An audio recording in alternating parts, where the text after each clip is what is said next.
ele não citou o número de mortos pela Covid-19 aqui no país, ao apresentar hoje à Organização Mundial da Saúde as ações adotadas pelo governo no combate à pandemia.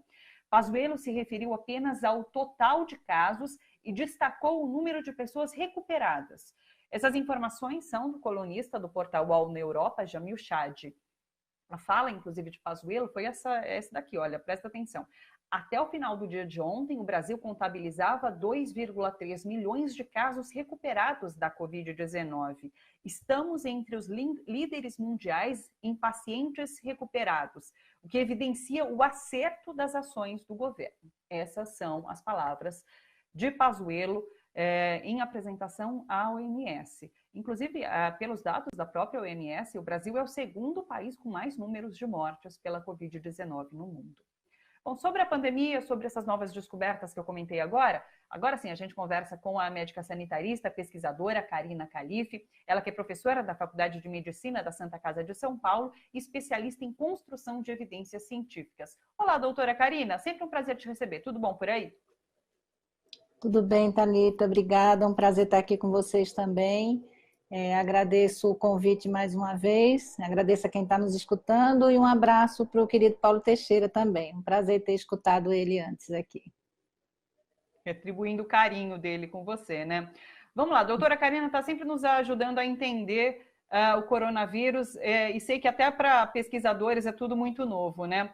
Hoje saiu uma informação que a obesidade é um fator importante de agravamento da Covid-19, pode aumentar em até 4 vezes o risco de morte. É uma informação importante nesse momento, né, doutora? Em que todo mundo está tentando, de fato, compreender o potencial da Covid.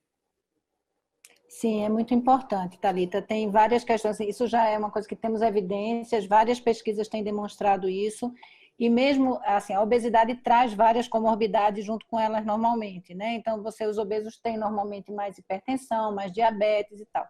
Mas, no caso da obesidade propriamente dito, mesmo esses estudos que você está se referindo, eles separaram as pessoas com obesidade das que têm comorbidades, ou seja, que têm só a obesidade. E mesmo assim, a gente percebe um aumento na probabilidade de complicação, de internação, né, em UTI e também de morte, de óbito.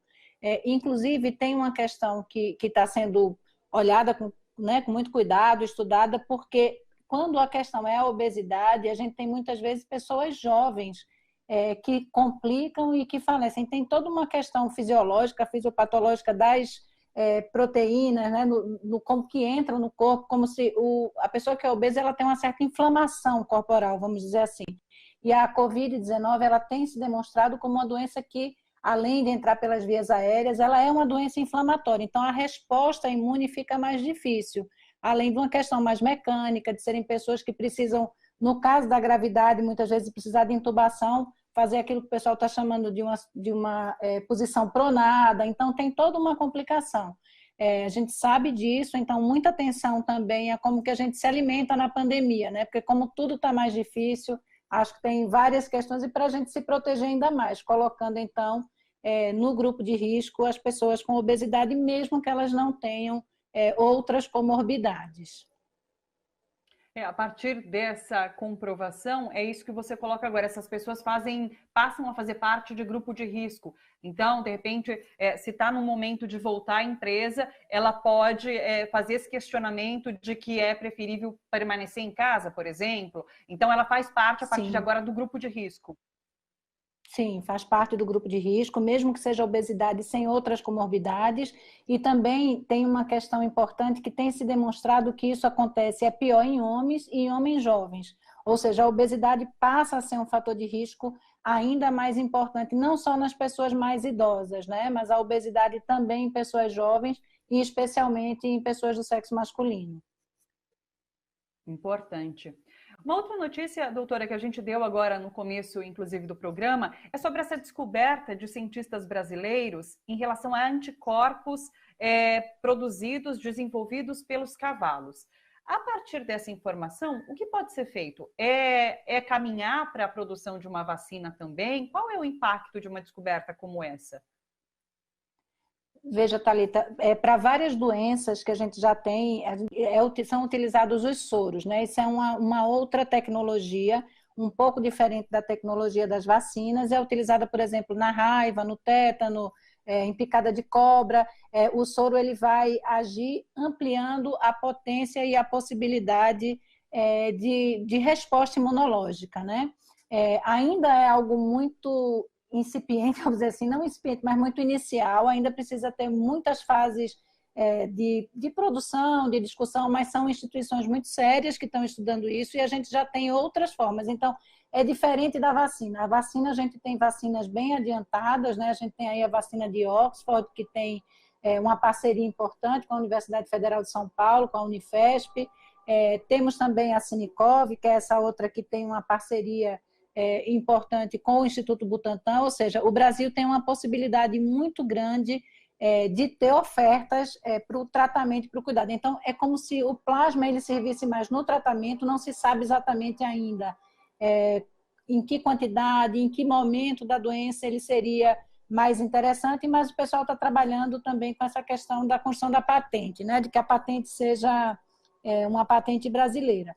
Ainda tem coisas para serem feitas, é uma outra alternativa, é uma alternativa mais de tratamento do que a vacina, que seria uma alternativa mais de prevenção.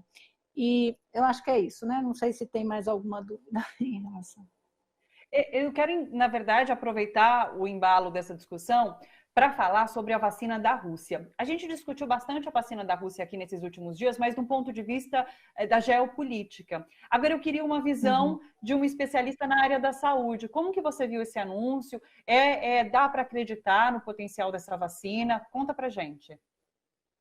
Então, a vacina russa é uma vacina que está sendo produzida, que tem uma potência grande de ser uma boa alternativa, como várias outras que estão acontecendo. A gente está vendo nos Estados Unidos a Moderna, eu falei das duas outras que estão com parceria no Brasil, que é de Oxford e a Sinicov, e a russa ela foi testada e organizada, tem sido feita muito dentro do seu espaço geopolítico, como você está colocando. O que é que acontece? Não tem nenhuma publicação ainda. Eu acho que é um potencial, a gente acredita que tem essa possibilidade, mas a gente não tem publicação técnica científica ainda das fases todas, entendeu, Thalita? Então, eu acho que não dá para dizer que ela está tão mais adiantada do que as outras, porque a gente acompanha as vacinas para elas serem produzidas e serem colocadas, elas passam por diversas fases diferentes. Então, primeiro fases em bancada, que a gente chama in vitro, depois elas vão ser colocadas em poucas pessoas para a gente ver como é que foi seguro ali em poucas pessoas, aumenta o número, porque com quantas pessoas a mais a gente fizer, tem mais possibilidade de entender quais são os efeitos colaterais.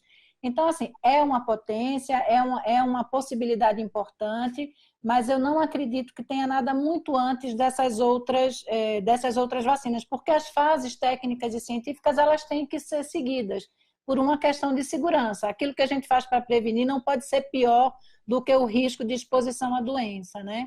Então, a gente continua precisando ter muito cuidado nesse sentido da exposição, do isolamento, quando a gente fala tanto da obesidade, quanto das vacinas, quanto do soro. A potência aqui do soro nos cavalos é que você consegue fazer em grande quantidade, você, teoricamente, também ainda, nas fases iniciais, parece ter uma resposta muito boa, muito maior do que a utilização, que acho que a OMS até andou conversando, do plasma de pessoas convalescentes, assim, ou que já tiveram a doença, né? Então, é diferente, porque no soro eles separam só a proteína, aquele anticorpo mais específico.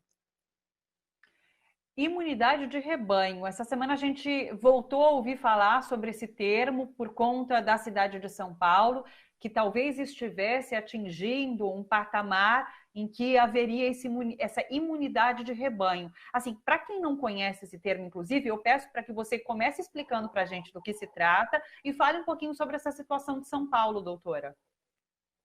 Claro, com prazer. Veja, a imunidade de rebanho ela é colocada com algumas doenças, que são essas doenças de grande potencial de contaminação, quando uma proporção muito grande da população ela já teve a doença e já tendo a doença e tendo proteção, ela não consegue propagar com outras pessoas, né, para outras pessoas. Então, isso normalmente, na maioria das doenças, acontece aí entre 60% a 70% das pessoas de uma determinada população contaminada, e com isso, o passar de um para o outro, que é o que acontece nessas doenças, é isso que se chama da imunidade de rebanho, é uma certa proteção, mas porque as pessoas já foram expostas ao vírus. O que a gente tem visto primeiro que são coisas diferentes. A gente não sabe a Covid-19, né, o SARS-CoV-2 e a Covid-19 é um vírus e uma doença que a gente está em estudo em tempo real, ou seja, aprendendo várias coisas. Ninguém sabe de tudo sobre isso, né, Thalita? Agora, se espera que, pode ser que a imunidade de rebanho, no caso da Covid, seja um pouco menor, nós não sabemos exatamente. Normalmente, é de acordo com essa proporção que eu te falei, mas que seja 30%, 40%, como quando a gente olha para a Itália, para a Espanha, que foi algo nas pesquisas de soroprevalência de 20%. O que é que aconteceu no município de São Paulo? Está sendo feita uma pesquisa de soroprevalência, que é a SoroEP do município de São Paulo, por pessoas e instituições muito importantes, relevantes, mas que a gente vê coisas diferentes. Primeiro, na primeira fase, a primeira foi uma fase piloto, que eles chamaram. Então, não dá exatamente para comparar, era algo em torno de 4,7% de soroprevalência geral.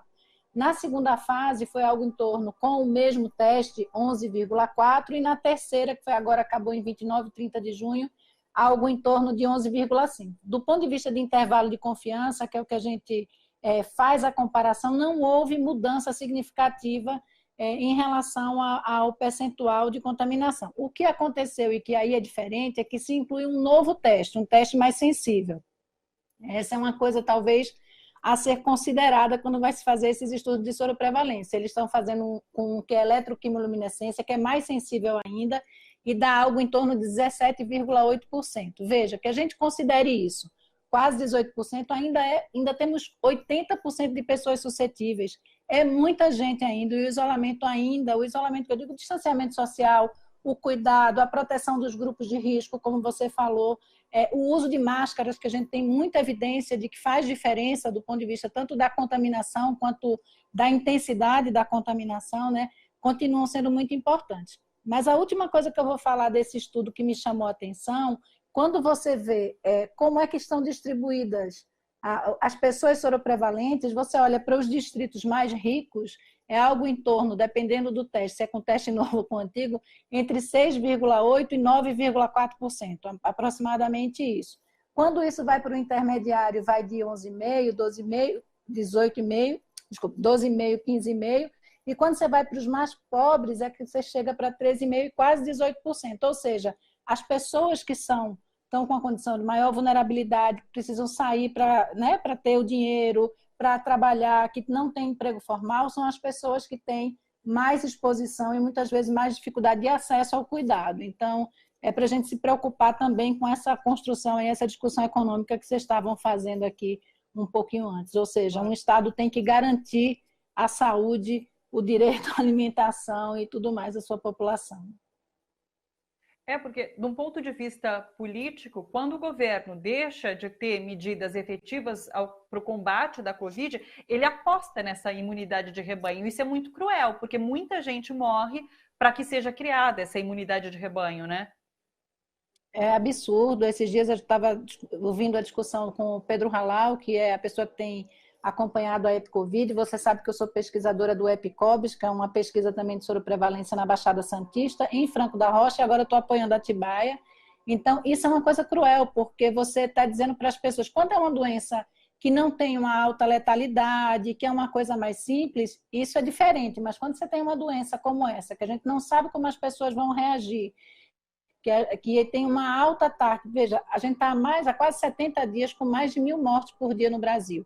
Não se pode apostar na imunidade de rebanho. Isso é uma coisa cruel, desumana, não faz o menor sentido. A gente está expondo pessoas, são mais de 100 mil, 105 mil brasileiros quase, né, Thalita, que estão numa situação de tristeza, enlutados. A gente podia não estar passando por isso dessa forma. Claro que a pandemia existe, que o mundo inteiro está olhando para isso, mas quando a gente compara as ações de políticas públicas nos vários países do mundo, os resultados são muito diferentes. Não é assim, você não pode deixar ao Deus dará, e você estava falando do Pazuello, veja bem, a gente não pode deixar de falar disso. Nós temos 105 mil mortos no Brasil, a quantidade de recuperados ela vai seguir esse percentual que a doença tem, né, num país continental como o nosso, mas a nossa performance aí no enfrentamento da pandemia infelizmente, é muito ruim.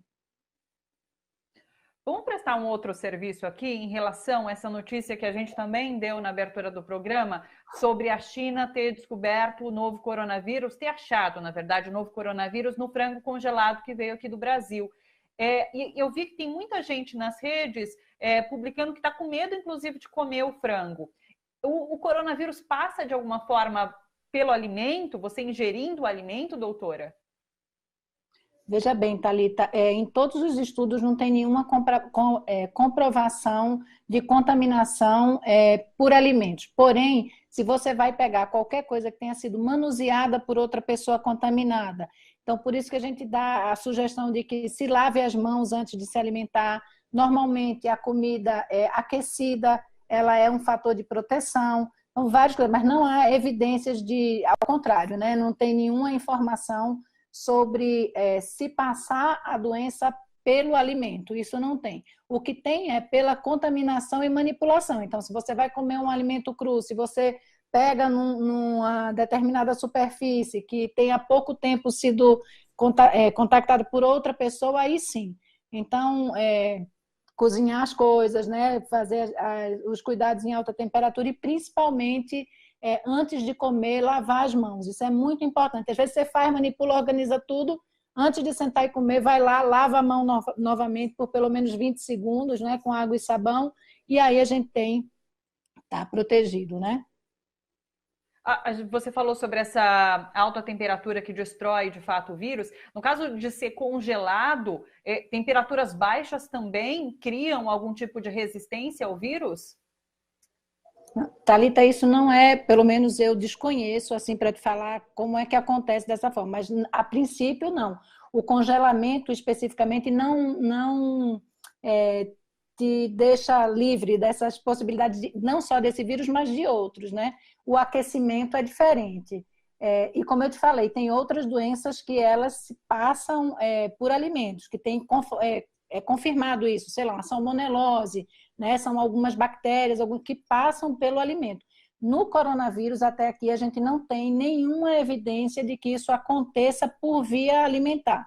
As maiores vias são a via direta, que é a via do espirro, né? Das gotículas, e o contato direto com superfícies contaminadas. E a maior, por isso que a máscara faz tanta diferença, porque a maior forma de contaminação da qual a gente tem todas as evidências pelas gotículas, né?